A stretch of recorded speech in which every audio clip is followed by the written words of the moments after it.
वहां पर सुरक्षा घेरा और ज्यादा पुख्ता और सख्त कर दिया गया है, यानी कि आप कोई पक्षी भी वहां पर नहीं मार सकता। पूरे मॉस्को शहर में फिलहाल सायरन बज रहे हैं और मॉस्को का जो क्षेत्र है पूरा, क्योंकि राजधानी है रूस की और ऐसे में बेहद महत्वपूर्ण और संवेदनशील पूरा का पूरा इलाका है। क्रेमलिन भी उसी क्षेत्र में आता है और वहां पर कई सारी बड़ी बड़ी इमारतें हैं, आधिकारिक इमारतें हैं। ऐसे में उनकी सुरक्षा की जिम्मेदारी अब पूरी सेना की वहां पर हो चुकी है और ऐसे में अलर्ट लगातार जारी कर दिया गया है। खुद हम पहले से ही कह रहे थे कि अब पुतिन को जिस तरीके से उनको टारगेट करने की कोशिश यहां पर हुई है, अब उनको भी बंकर में शिफ्ट कर दिया गया है, यानी कि अब बंकर में रहकर ही सारी रणनीति बनाते हुए पुतिन यहां पर दिखेंगे। और पुतिन की नाराजगी यहां पर साफ जाहिर भी है, क्योंकि जैसा रूस कह रहा है ये पूरा हमला यूक्रेन की ओर से किया गया है, यानी कि अब युद्ध का नया मोर्चा किस तरीके से होगा, युद्ध किस तरीके से अब आगे बढ़ता हुआ जाएगा, क्योंकि ज़ेलेंस्की भी कह चुके हैं अब हमारी सेना और ज्यादा आक्रामक होगी, अब हमारी ओर से जो कार्रवाई होगी वो और ज्यादा सख्त होगी। कितनी सख्त ये कार्रवाई होगी इस पर सबकी निगाहें। जनक लौटेंगे आपके पास। सवाल यही है, यूक्रेन अपने दम पर इस युद्ध में अब तक नहीं टिका है। वो जानता है कि उसे किस तरह से शक्तिशाली देशों का सहारा मिला है, आर्थिक तौर पर, सैन्य तौर पर। इसलिए इतनी बड़ी साजिश रूसी राष्ट्रपति व्लादिमीर पुतिन की मौत को लेकर वो अकेले नहीं बना सकता। यह भी अब जग जाहिर हो जाएगा। क्या कुछ लगता है ये कितना बड़ा जांच का विषय है कि आखिर किस तरह से यूक्रेन का साथ यहां पर दिया गया होगा ताकि व्लादिमीर पुतिन का खात्मा यहां पर किया जा सके।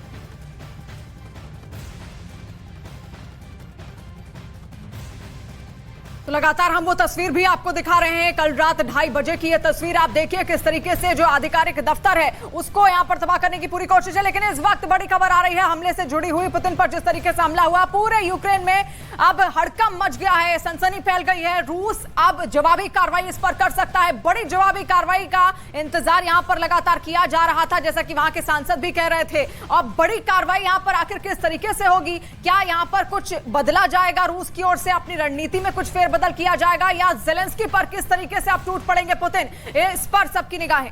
और देखिए, रूस की तरफ से अब मुंह तोड़ कार्रवाई नहीं होगी, बल्कि मौत देने वाली वो कार्रवाई होगी, जिसके चलते अब यूक्रेन में दहशत यकीनन, क्योंकि ये हड़कंप खौफ से भरी हुई है, ये हड़कंप उस दहशत से भरी हुई है जिसमें लग रहा था कि जिंदगी फिर भी चाहे 10% ही सही, चाहे 20% ही सही, ढर्रे पर आ चुकी है। लेकिन जिस तरह से व्लादिमीर पुतिन के करीबी का यह बड़ा दावा यहां पर सामने आया, जिस तरह से यह कहा गया कि अब व्लादिमीर पुतिन पर जो यह हमला यहां पर हुआ है उसका जवाब यहां पर आक्रामक तौर पर होगा। अब यूक्रेन भी कह रहा है कि आक्रामक और सेना को किया जाएगा। ऐसे में हड़कंप यूक्रेन के लोगों में है, वो दहशत यहां पर लोगों के अंदर है। तो देखिए, फिर से हम लगातार आपको तस्वीरें दिखा रहे हैं न्यूज़ 18 के जरिए, किस तरीके से क्रेमलिन पर ड्रोन से ये अटैक किया गया, जिसका पूरा का पूरा वीडियो निकलकर अब सामने आया है। क्रेमलिन पर ड्रोन अटैक का ये वीडियो अमेरिका के घर घर में अब देखा जा रहा है और पूरे किस तरीके से दहशत यहां पर फैली हुई है पूरे क्रेमलिन में, पूरे यूक्रेन में। एक बार फिर से देखिए किस तरीके से पूरी इमारत को यहां पर निशाना बना गया इस ड्रोन के जरिए। ड्रोन कहां से आया था? हालांकि रूस का कहना है कि यूक्रेन की ओर से ये ड्रोन भेजा गया था, ज़ेलेंस्की की ओर से ड्रोन भेजा गया था और वो पुतिन को मारना चाहते थे। लेकिन जैसे ही ड्रोन इस गुंबद के नजदीक पहुंचता है, इस बिल्डिंग के नजदीक पहुंचता है, तुरंत उसको एंटी मिसाइल सिस्टम से वहीं पर ढेर कर दिया जाता है। तो ड्रोन भले ही ध्वस्त कर दिया गया हो, साजिश भले ही नाकाम कर दी गई हो, लेकिन एक और युद्ध, यानी कि वो खतरनाक मोड़ जिसके बारे में अब अंदाजा यही लगाया जा रहा है कि ये मोड़ सिर्फ और सिर्फ मौत का मोड़ होगा। ये जो तस्वीर इस वक्त आप देख रहे हैं, इस तस्वीर के पीछे भविष्य की वो खौफनाक तस्वीर इस वक्त सामने आ रही है, जिससे यूक्रेन में हड़कंप मचा हुआ है, जिससे रूस अब जानता है कि वो रणनीति करनी होगी जिसमें मुंह तोड़ नहीं बल्कि जिंदगी को तोड़ने वाली अब वो रणनीति सामने आएगी, जिसमें वो आक्रामकता नजर आएगी जो यकीनन इस वक्त दहशत तले है।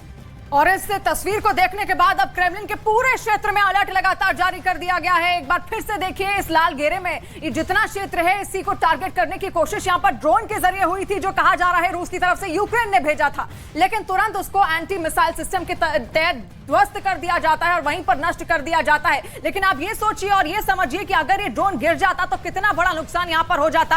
हालांकि पुतिन उस वक्त इस बिल्डिंग में मौजूद नहीं थे, क्योंकि यही बिल्डिंग उनका आधिकारिक दफ्तर भी है। एक बार फिर से देखिए, फिर से इसमें गौर फरमाइए किस तरीके से इस पूरे क्षेत्र को, इस पूरे क्रेमलिन पर, ये पूरा टारगेट इस ड्रोन का पूरे क्रेमलिन पर था। अगर वो उसको तबाह करता तो आसपास का इलाका भी ध्वस्त जरूर होता, लेकिन तुरंत वहीं पर एंटी मिसाइल सिस्टम के जरिए इस ड्रोन को ही नष्ट कर दिया जाता है और ये पूरी प्लानिंग को विफल कर दिया जाता है। और एक बार फिर से यही वीडियो यहां पर सामने आपको बताते हैं। बहुत बड़ी खबर आप तक पहुंचा रहे हैं। पुतिन हमले पर बड़ी खबर, हाई लेवल मीटिंग यहां पर बुलाई गई है और क्रेमलिन पर हमले के बाद ये बड़ी मीटिंग, बड़ी बैठक, इमरजेंसी मीटिंग बुलाई गई और यकीनन वो तमाम अधिकारी इसमें होंगे, वो तमाम हाई लेवल के ऑफिसर्स इसमें होंगे जो अब आगे की ये पूरी तस्वीर तय करेंगे कि यूक्रेन के खिलाफ अब इस जंग को महाजंग, महायुद्ध से भी कई कदम आगे कैसे बुलाना है, कैसे बढ़ाना है। तो इमरजेंसी मीटिंग यहां पर बुलाई गई है, वो हाई लेवल मीटिंग है जो यकीनन अब यूक्रेन की तस्वीर को और भी ज्यादा दहशत से भरी करने वाली है। रूस के लिए पूरा मामला बेहद गंभीर और बेहद संवेदनशील है। ऐसे में पूरे इलाके में अलर्ट तो है ही, लेकिन साथ साथ पुतिन ने हाई लेवल मीटिंग भी अब बुला ली है। उनके तमाम अधिकारी इस वक्त उनके साथ मौजूद हैं और फैसला यह लिया गया है इस मीटिंग में कि अब बंकर में रहकर ही अपना वो पूरा काम करेंगे और क्रेमलिन में ही ये बंकर होगा जहां पर पहले से ही कई सारे बंकर बनाए गए हैं। अब वहीं पर रहकर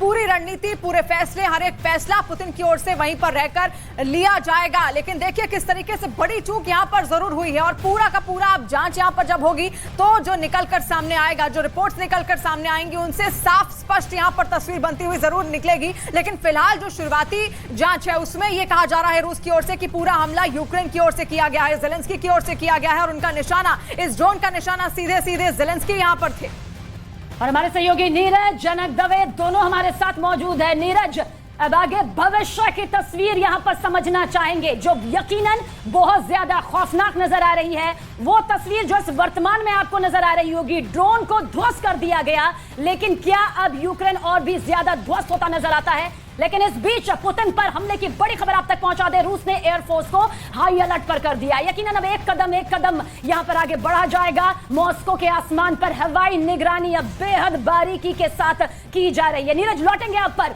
बड़ी खबर एक के बाद एक रूस से निकलकर सामने आ रही है, क्या अब नजर आती है आगे की तस्वीर? तो हाई लेवल मीटिंग तो हो ही रही है और उसके साथ साथ किस तरीके से पूरे आसमान में अब हवाई निगरानी भी बाकायदा यहां पर की जाएगी। नीरज लगातार हमारे साथ जुड़े हुए हैं। नीरज, जो सुरक्षा घेरा है उसको और ज्यादा सख्त कर दिया गया है, लेकिन ये जो तस्वीर हम लगातार दर्शकों तक पहुंचा रहे हैं इसका नतीजा जंग के मैदान में जरूर दिखेगा। देखिए, बिल्कुल जंग के मैदान में दिखेगा, लेकिन रूस में मॉस्को के आसपास, मॉस्को में तमाम ड्रोन उड़ान पे रोक लगा दिया गया है और वहां के एयरफोर्स को अलर्ट कर दिया गया। लेकिन एक महत्वपूर्ण खबर है यूक्रेन की तरफ से। यूक्रेन के राष्ट्रपति जेलेंस्की के प्रेस सचिव ने कहा है कि उन्हें इस हमले की जानकारी नहीं है। जो कुछ हुआ है मॉस्को में उन्हें इस बारे में जानकारी नहीं है और यूक्रेन दूसरे देश पर हमला नहीं करता, लेकिन जो उनकी टेरिटरी पर कब्जा किया है यानी रूस, उसके खिलाफ वो तमाम आक्रामक एक्शन करते रहेंगे, जिस तरह से जेलेंस्की ने भी बयान दिया है। तो अपने आप में महत्वपूर्ण है कि जो ड्रोन हमला हुआ है रूस की तरफ से दावा किया जा रहा है कि यूक्रेन की तरफ से हुआ है, इसकी जानकारी जेलेंस्की के कार्यालय को नहीं है, यूक्रेन में राष्ट्रपति भवन को नहीं है, राष्ट्रपति कार्यालय को नहीं है। तो एक तरह से कह सकते हैं कि यूक्रेन ने इस हमले की जानकारी से इनकार किया है और ये साफ साफ कहा है कि वो दूसरे देश पर हमला नहीं करते। अब सवाल उठता है कि अब रूस ने आरोप लगाया है यूक्रेन पर, तो क्या आने वाले वक्त में वो अपनी कार्रवाई को तेज करेगा? कार्रवाई तेज करने से मतलब है कि जो सामान्य तौर पे युद्ध चल रहा है दोनों देशों के बीच में साल भर से अधिक वक्त से, उससे अलग कोई बड़ा हमला करता है, कोई न्यूक्लियर हमला करता है या फिर यूक्रेन के किसी बड़े स्ट्रक्चर पे रूस हमला करता है कि नहीं, ये देखना महत्वपूर्ण होगा। क्रेमलिन तक अभी ड्रोन भले ही पहुंच गया हो, लेकिन आने वाले वक्त में बहुत मुश्किल होगा। और 9 मई का परेड है, 9 मई बार बार ये भी कहा जाता है कि रूस के अंदर सवाल उठता है कि क्या ये लौटेंगे आपके पास। बहुत बड़ी खबर पुतिन पर हमले से जुड़ी हुई पहुंचाने जा रहे हैं। रूस के सांसद ने बड़ी मांग की है। क्या ये मांग है आपको बताते हैं। जेलेंस्की के ठिकाने पर हमले की मांग, बहुत बड़ी खबर सामने आ रही है। इस वक्त की सबसे बड़ी खबर पुतिन पर हमले से जुड़ी हुई सांसद के जरिए मांग की गई है। ये रूस के सांसद है जिन्होंने बहुत ही खौफनाक मांग की है कि यूक्रेन के राष्ट्रपति जेलेंस्की के ठिकाने पर हमला होना चाहिए। तो देखिए अब प्रतिक्रियाएं आना शुरू हो गई हैं और ये रूस के सांसद है जिन्होंने बड़ी मांग की है। उनकी मांग है कि अब जेलेंस्की के ठिकाने पर इसी तरीके से हमला होना चाहिए जिस तरीके से ये साजिश यूक्रेन की ओर से रची गई, जैसा रूस लगातार कहते आ रहा है। और रूस का यह साफ कहना है कि इस ड्रोन का टारगेट केवल और केवल पुतिन यहां पर थे, क्योंकि पुतिन का ही आधिकारिक दफ्तर है, वो यहीं पर अपना कामकाज संभालते हैं, यहीं से पूरे रूस का कामकाज वो देखते थे, युद्ध की रणनीतियां भी यहीं पर बनती थी। और ऐसे में अब ये बड़ी खबर जो हम आपको बता रहे हैं जो रूस से सामने आ रही है, रूस के सांसद ने अब ये कह दिया है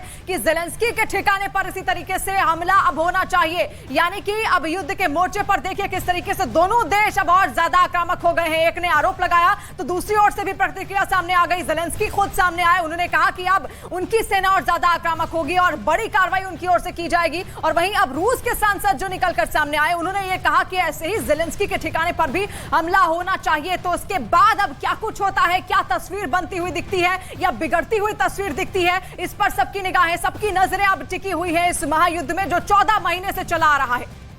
देखिए, जो होने वाला है अब आगे वो बहुत डराने वाला है, वो दहशत से भरा है, वो मौत के उस समंदर से भरा है जिसका अंदाजा यहां पर कई विशेषज्ञ लगा रहे थे, लेकिन अब आखिरकार वो तस्वीर नजर आ रही है।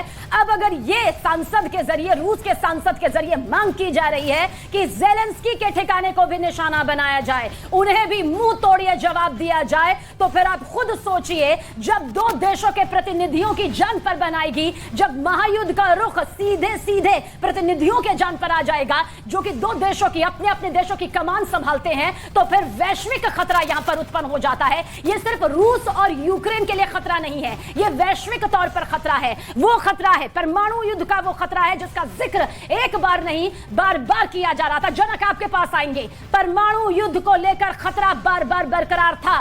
क्या उस तरफ एक बड़ा कदम नजर आता है अब, खासतौर से तब जब रूस के सांसद भी ये मांग करने लगे हैं कि ज़ेलेंस्की के ठिकाने को बनाइए निशाना? देखिए, इसको इस तरीके से देखना चाहिए कि अगर ये हमला यूक्रेन ने किया है तो ये रूस के आत्मसम्मान पर सीधा हमला है। ये आत्मसम्मान पर जब हमले की बात आती है तो फिर इसकी कार्रवाई जवाबी होगी। आपको मैं याद कराऊं, पिछले साल अक्टूबर महीने में, अगर आपको याद हो तो जो क्रीमियन ब्रिज है उसको उड़ाया गया था, और उसके बाद एग्जैक्ट 3 दिन बाद कीव में किस तरीके से ड्रोन से हमले हुए थे वो तस्वीरें आप याद कीजिए। यानी प्रेसिडेंट पुतिन या कहें कि क्रेमलिन पूरी तरीके से ये तैयार है कि अगर जैसे ही आप जवाब देंगे उसका जवाब भी करारा ही होगा। तो मैं इस बात से इसलिए जोड़ रहा हूं कि आपको 8 अक्टूबर को वो जब क्रीमियन ब्रिज के पीछे, इसके पीछे यूक्रेन सेना का हाथ है, ये जब जानकारी आई तो फिर 3 दिन के बाद 11 अक्टूबर को पूरे कीव को दहला देने वाले ड्रोन वहाँ पर उड़े थे, कई लोग जख्मी हुए थे। तो ऐसे हमले जब होते हैं तब उसका जवाब, चूंकि अब जब कहा जा रहा है कि आधिकारिक तौर पर से क्रेमलिन प्रेस सेक्रेटरी की ओर से कहा जा रहा है कि जब आप जवाब देने का अधिकार क्रेमलिन का है, तो अब जब उसका अधिकार क्रेमलिन के पास है तो आप कुछ बड़ा ही होगा। अगर आप क्रेमलिन के आधिकारिक निवास पर, जो प्रेसिडेंट पुतिन का आधिकारिक निवास है, वहाँ पर हमला करते हैं तो आप ये उम्मीद नहीं कर सकते कि आप कुछ मत कीजिए, आप बैठे रहिए, जवाब हम सीमा पर दीजिए। नहीं, अगर आपने सीमा में घुसकर क्रेमलिन पर, जो उनके आत्मसम्मान पर अगर चोट पहुँचाई है तो इसका जवाब भी करारा ही होगा। तो ऐसे में क्या होगा ये अभी देखना होगा, उनकी स्ट्रेटेजी क्या होगी, लेकिन जो भी होगा जल्दी होगा। 9 मई को विक्ट्री डे है, आपको समझना होगा। जो रूस है वो हमेशा 9 मई को एक विक्ट्री डे के तौर पे देख रहा है। पिछले साल अगर भी आप देखें, मैरियोपोल में पूरी तरीके से परेड निकाली गई थी, एक विक्ट्री डे को पूरी तरीके से मनाया गया था। तो रूस के लिए 1945 का वो साहब जब नाजी हुकूमत के खिलाफ जब जीता था रूस, तब से उसको विक्ट्री डे के तौर पर, जब सेलिब्रेशन का वक्त है उस समय पर यह हमला होता है तो उसका जवाब भी करारा होगा। अब आप भूल जाइए कि किसने किया किसने नहीं, लेकिन क्रेमलिन के पास ये सबूत है। क्रेमलिन सीधा ये कह रहा है कि इसके पीछे यूक्रेन है। तो अब फिर यूक्रेन को जवाब जब रूस की ओर से दिया जाएगा और वो और इससे घातक होगा, इससे और खतरनाक होगा। वो क्या होगा, वो स्ट्रेटेजी आने वाले दिन में जब हमले होंगे तब जाहिर होगी। लेकिन इससे पहले भी पुतिन पर हमले होने की, और इसीलिए मैं बार बार कह रहा हूं कि मैंने वो वक्त भी उस समय भी देखा, उस समय पर जब क्रेमलिन मोटर कैड में चलते थे, लेकिन उसके बाद उनका सुरक्षा गिरा वो और मजबूत करते रहे, क्योंकि केजीबी के पास समय समय पर यह जानकारी आती रही कि केवल यूक्रेन बल्कि पश्चिमी देश हैं ये कोशिश करेंगे कि प्रेसिडेंट पुतिन को हमला किया जाए। और इसी के चलते वो फिर ट्रेन के जरिए, अंडरग्राउंड ट्रेन के जरिए जलने लगे, वो विमान से नहीं जाते थे कि कहीं पर मिसाइल से हमला हो जाए। तो उनकी सुरक्षा गिरा वो समय समय पर। पिछले 425 दिन से ज़्यादा यूक्रेन रूस युद्ध को 425 दिन से भी ज़्यादा का वक्त हो चुका है, लेकिन अभी भी जंग जारी है। और अब इस मोड़ पर आ गया है कि ऐसे में अब भयानकता और बढ़ जाती है। आने वाला वक्त तीसरे विश्व युद्ध और या कहें न्यूक्लियर वॉर की ओर तो कहीं नहीं जाएगा। ऐसा भी था इस युद्ध में, हमने देखा किस तरीके से कीव का घेरा तोड़ने की कोशिश हमेशा रूस की ओर से होती थी, लेकिन आज देखिए वही चीज पलटती हुई यहां पर दिख रही है। किस तरीके से अंदर तक, जैसा कि रूस की ओर से कहा जा रहा है कि ये यूक्रेन का ही ड्रोन है जो यहां तक पहुंचा, यूक्रेन के इस ड्रोन ने किस तरीके से ये सुरक्षा घेरा यहां पर क्रेमलिन का तोड़ा है। जनक, इससे ये साफ जाहिर है कि अभी भी जान का खतरा टला नहीं है पुतिन का।